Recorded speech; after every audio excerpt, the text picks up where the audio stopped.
Bonjour à tous. Une plongée au cœur du système de corruption de l'Union européenne et une des institutions de l'Union européenne qui demande aux médias de l'Union européenne d'enquêter sur les SMS d'Ursula von der Leyen. C'est incroyable et pourtant ça s'est produit.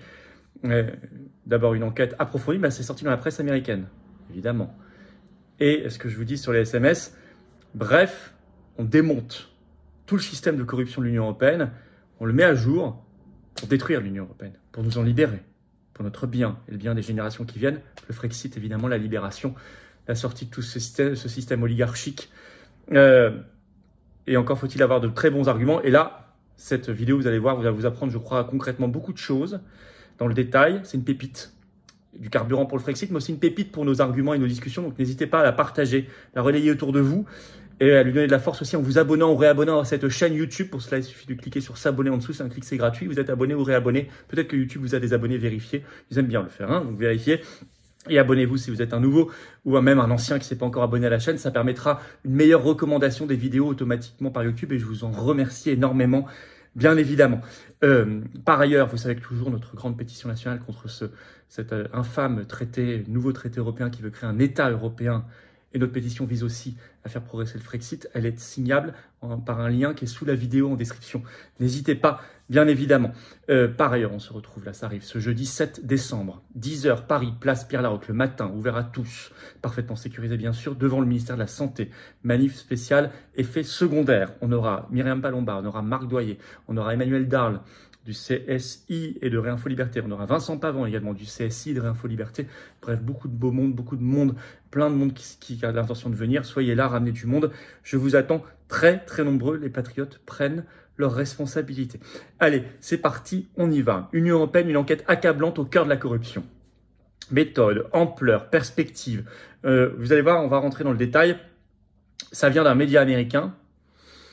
Oui, les médias français et des autres pays de l'Union européenne sont trop vendus, sont trop aux ordres, sont trop euro-fanatisés pour mener cette enquête, à tel point qu'une institution de l'Union européenne, c'est-à-dire la médiatrice de l'Union européenne, a dit en conférence de presse publiquement qu'elle s'étonnait, je vais y revenir dans le détail, que les médias des pays de l'Union européenne ne s'intéressent pas à Ursula von der Leyen et notamment à ces SMS échangés avec Pfizer sur un contrat de 35 milliards d'euros très opaque. D'abord, la grande enquête. Elle est sortie dans un média américain qui s'appelle Politico, qui fait de plus en plus référence, qui a été créé en 2007, sorti le 4 décembre. Tout ça est en ligne, bien sûr. Le titre, les dossiers du Qatargate. Vous allez voir, ça concerne le Qatargate et encore pas que, mais ce sont des méthodes qui sont duplicables sur tous les dossiers de corruption. Donc les dossiers du Qatargate, des centaines de documents divulgués révèlent l'ampleur du scandale de corruption de l'Union européenne. C'est le titre. Ils font ce dossier un an pile après la révélation du scandale, en fait. Et on parle là-dedans, je cite, d'un enregistrement de plus de 300 tentatives présumées de manipuler les votes au sein de l'Union européenne dans un sens de corruption. Plus de 300 tentatives, rien que là, détectées. Alors, ces documents ont fuité d'une enquête policière. Selon l'article, il révèle, je cite, l'ampleur du scandale de argent contre influence. En d'autres termes, ça s'appelle la corruption. Et des payeurs présumés qui sont au Qatar, au Maroc et en Mauritanie. On parle ici, dans ces 300 documents, déjà de 4 millions d'euros de corruption déjà découverts. Alors, quelles sont les méthodes concrètes qui ont été déjà découvertes? D'abord, je cite, comploter pour tuer, neutraliser 6 résolutions parlementaires entre juin 2021 et novembre 2022, donc c'est tout récent, condamnant le bilan du Qatar en matière de droits de l'homme. Donc en fait, on donne de l'argent pour retirer des textes qui sont gênants. Également, je cite, travailler à un accord pour supprimer les visas entre le Qatar et l'Union européenne. On donne de l'argent pour que soit voté un accord qui fait qu'il n'y a plus besoin de contrôle et de visa si vous venez du Qatar pour aller dans un pays de l'Union européenne. Vous voyez le pouvoir quand même, on a donné tellement de pouvoir à l'Union européenne dans tous les domaines, que la corruption va se cibler là-bas, parce qu'elle sait que le vrai pouvoir est là-bas.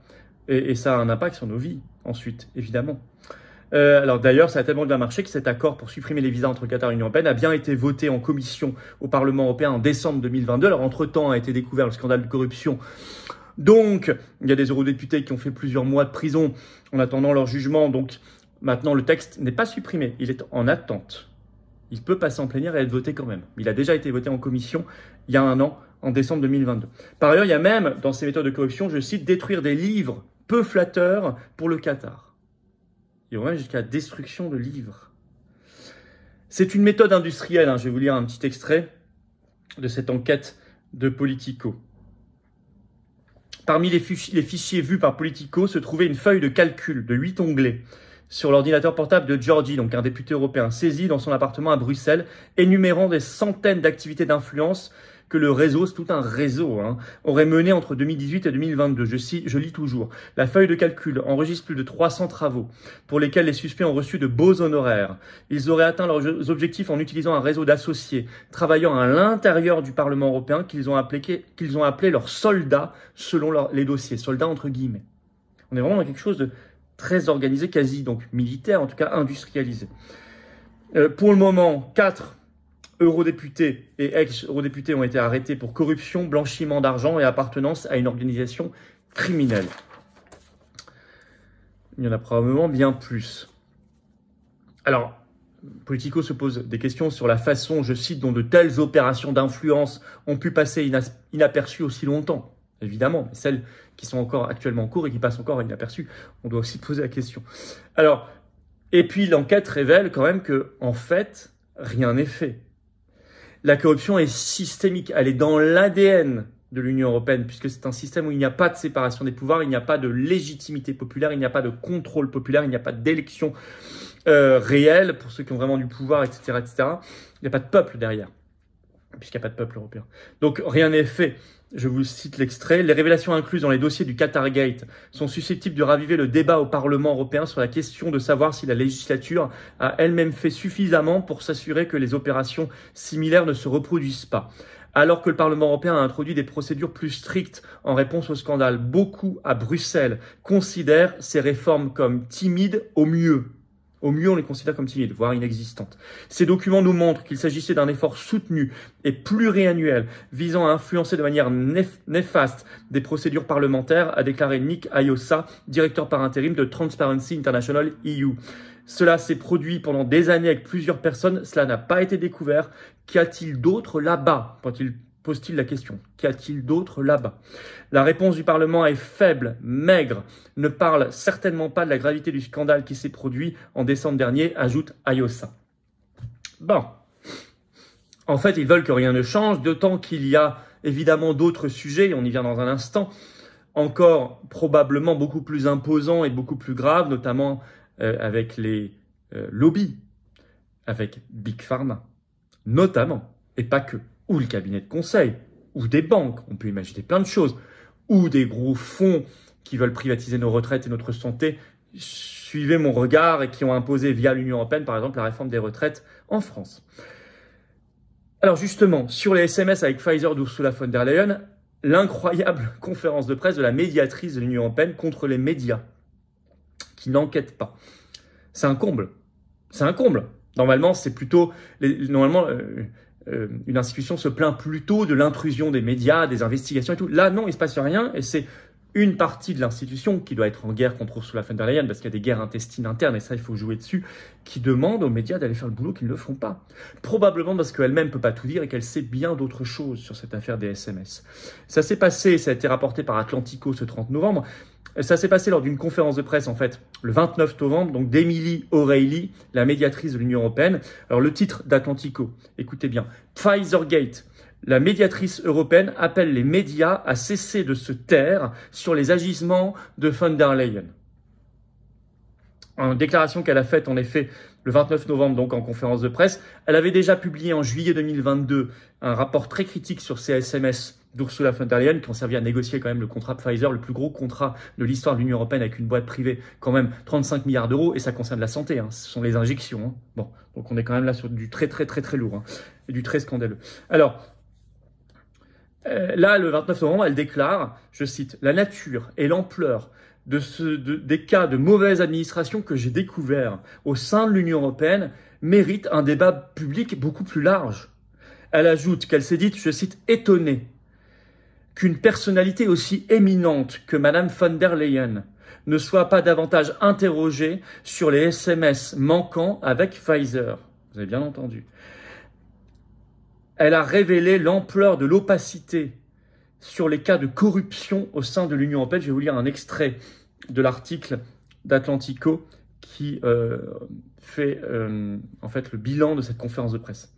Madame O'Reilly a présenté son rapport spécial à la Commission des libertés civiles du Parlement européen, le deuxième de ce type au cours des 10 dernières années, portant spécifiquement sur le manque scandaleux de transparence au sein des cercles décisionnels de l'Union européenne. Le rapport du médiateur révèle que la Commission européenne omet régulièrement de répondre dans les délais aux demandes de liberté d'information. Par exemple, des retards systémiques ont été constatés dans 85% des cas et plus de 60% d'entre eux ont nécessité plus de 60 jours ouvrables pour être traités alors que le délai légal est de 15 jours. Lors de l'audition, Madame O'Reilly, donc la médiatrice, a demandé aux députés européens de se joindre à son combat contre la corruption dans l'Union européenne. Ça veut dire concrètement qu'on a des pépites. Elle révèle par ses travaux, ça s'est passé le 29 novembre, que alors que l'Union européenne devrait être transparente quand on lui demande un document, normalement elle a 15 jours légalement pour le donner. Dans 85% des cas, elle ne le donne pas. Et il faut relancer. Et en fait, elle le donne, mais dans 60% des cas, et elle le donne souvent avec plus de 60 jours ouvrables de retard, donc 4 fois plus au moins que le délai légal. Donc un non-respect flagrant des règles. Et elle est tellement choquée par tous les cas de corruption immenses qu'elle découvre au sein de l'Union européenne qu'elle a demandé, donc vous avez vu aux médias et là aux députés européens, de se joindre à elle dans ce combat, mais ils ne le font pas. C'est un système, à part quelques députés européens courageux, il faut le dire, hein, mais c'est un système complètement qui vise sur la corruption et le conflit d'intérêts. Alors faites circuler ces informations, c'est quand même de l'or en barre, c'est de la dynamite. Vous savez, si moi je me présente pour les élections européennes qui auront lieu le 9 juin 2024, et je suis tête de liste, une grande liste, une belle liste pour le Frexit, pour aller rentrer dans le lard de cette oligarchie, de ce système sans pitié, c'est pour pas les lâcher, pour faire sortir de l'intérieur toutes les infos notamment, et on les lâchera pas. Il faut profiter quand même aussi des inimitiés que s'est créé à cause de son caractère épouvantable. Ursula von der Leyen, c'est très bien documenté tout ça, hein, au sein de l'Union européenne pour faire sortir tout ça. Elle s'est créée tellement d'ennemis que vous avez vu qu'il y a des choses qui sortent, y compris de l'interne. Ça c'est très très intéressant, il faut miser là-dessus. Évidemment, la solution structurelle de fond, c'est le Frexit, hein, la sortie de la France de l'Union européenne. C'est la vraie solution de fond. Notre libération, notre résurrection, notre capacité d'agir, notre capacité de nettoyer les écuries d'Augias, évidemment. Ça ne veut pas dire qu'il n'y a pas de la corruption en France. Oh là là, si. Mais attention, il faut toujours faire les choses dans l'ordre.